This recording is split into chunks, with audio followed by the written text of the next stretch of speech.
I've got a lot of emails and comments from you guys saying, Steve, I want to see you repair something from beginning to end. The minute you get it on your bench, so we can see your thought process, your troubleshooting, and getting down to diagnosing that thing to what is actually the problem with that engine. So I thought this was a great opportunity right here. This Stihl MM55 YardBoss mini tiller just came in right now, and look at this. It is seized solid. I cannot pull that rope over. It is seized. I have not done anything else to this thing other than pull that rope to see that it's seized. So together, me and you are going to find out what the problem is with this at the same time. Here we go.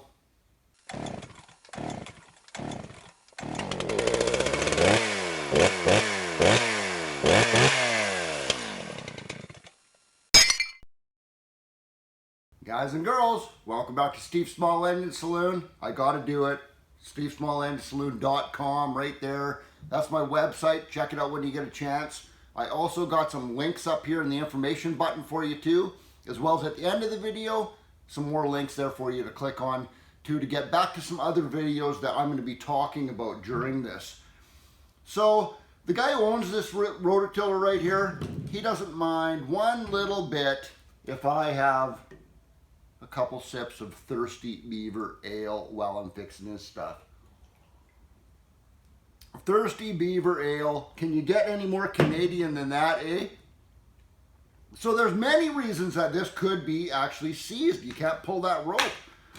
What I do is I go through kind of a process of elimination where I check the easy stuff and eliminate one thing after another until I get down to why that is actually happening. The first thing that goes through my mind when I see something seized like that is that maybe the guy ran straight fuel through it, unmixed fuel, accidentally maybe put his lawnmower fuel in there, and that's the reason that maybe the piston and cylinder is melted, and that's why it's seized. But you know what? I look in this tank, I can see right through the transparent tank, I can look down there. It's nice bright green fuel in there. I really don't think that it's a raw gas kind of a seizure at this point. Next thing that I think of is that maybe it's hydrolocked. In some parts of the world they pronounce it hydraulic. What that means is that there's so much fuel flooding through your carburetor into your engine that the top of the piston is so full of fuel that when it comes up to the top of the cylinder, it's trying to squeeze that fuel and it can't compress that fuel, so it's locked now, hydrolocked.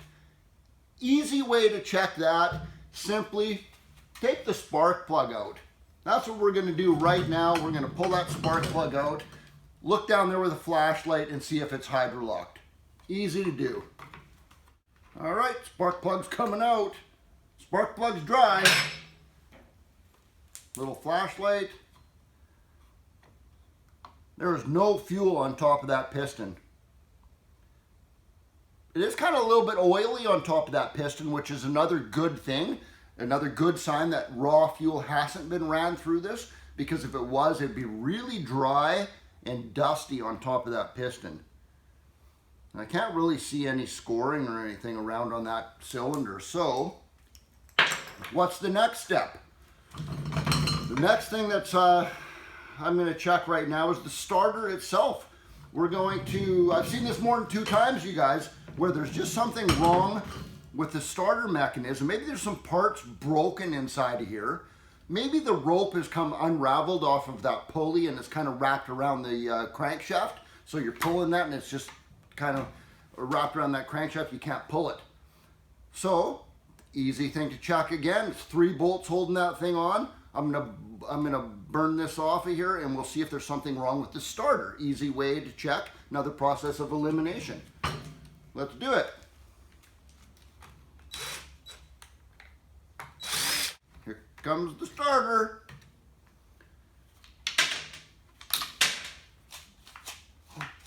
Oh, that starter was actually stuck. Did you see that when I pulled that? Kind of gritty. let's grab this thing. No, look, oh, you see that? You see what I just did there? That moved. Now I can spin that. That's really noisy. Ew. Oh, you know what I'm thinking now? Here's another thing I've seen more than 2 times. That almost sounds to me like it may not be an internal issue. There's another thing here that I've seen more than 2 times. That the flywheel is right underneath this white cover right here. The flywheel and the ignition module ride really close to each other, like really close. Especially with a mini tiller like this, you're throwing little pebbles up and gravel and dirt, and something might have got in here through some of these air vents.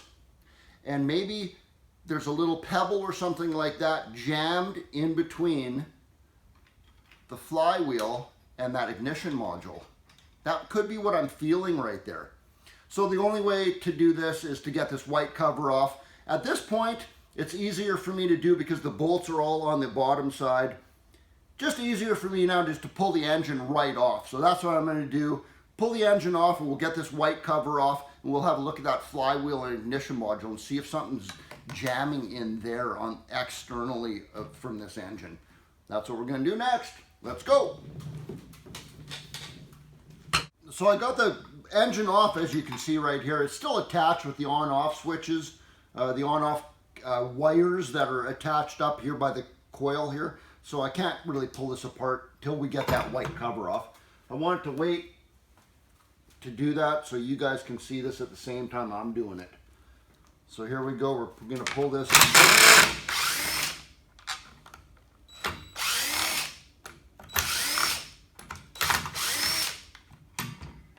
6 screws from the bottom, and that white cover on the top should pop off now, just like that.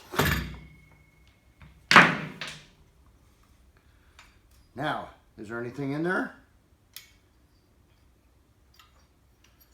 No, there's nothing jamming in between the ignition module and the flywheel. It's free, there's nothing there, but as you can see, I'm turning it over and something keeps hitting. There's nothing more externally on this engine that it could possibly be why that seized. Now we know that that is an internal issue right there. So guess what? We're opening this engine up and we're going to see what is going on in there. Why is this thing not turning over? All right, as you can see, we got the engine off. That took me about 4 minutes. It's super easy to dismantle these things. Something's still stuck in there, you see that? Something's not right in there. I already got the carburetor off in order to get the engine off. I'm gonna zip the muffler off, start pulling this thing down. Muffler's off, let's have a look. Oh, this is not good. This is not good.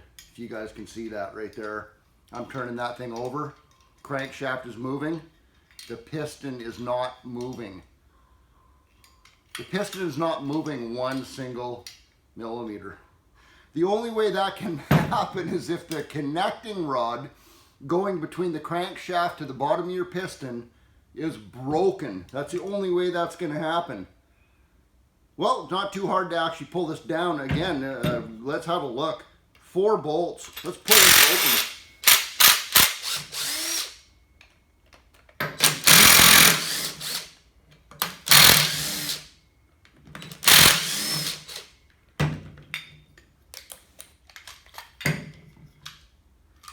Well, there you go. There's your piston. There's your connecting rod. Broken right in half. And there is the other side of your connecting rod. Down there. Right there. See that? There's your connecting rod. There's where your piston should be. Bent and broken right in half. Now, yeah, the piston, oh, the piston's damaged really bad too. This thing is absolutely not worth fixing now.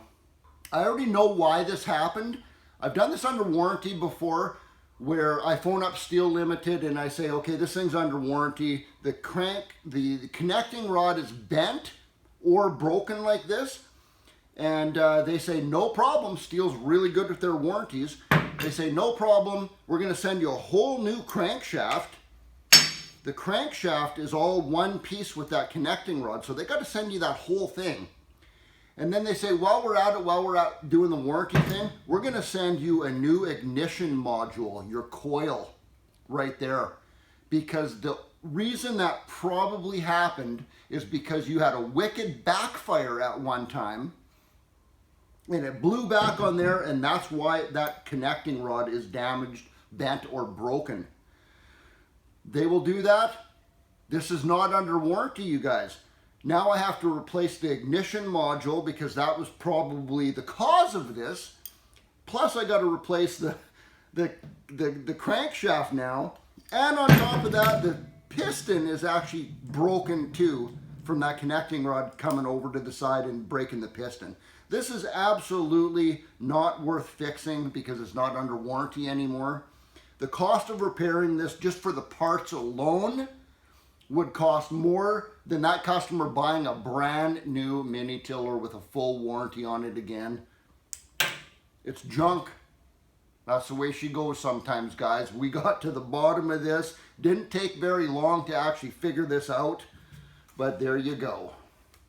Well, I hope that's what you guys wanted to see. You saw me tear something down from beginning to end and find out what the problem was. Didn't turn out so good in this case, but that was kind of fun doing that. I love ripping stuff apart and finding out the problems for stuff. Give me that thumbs up button, guys. Subscribe to my channel and put some comments down below. Absolutely. Share this video with your friends. And Thirsty Beaver Beer. Now I get to go tell the customer the bad news. Awesome. Steve out.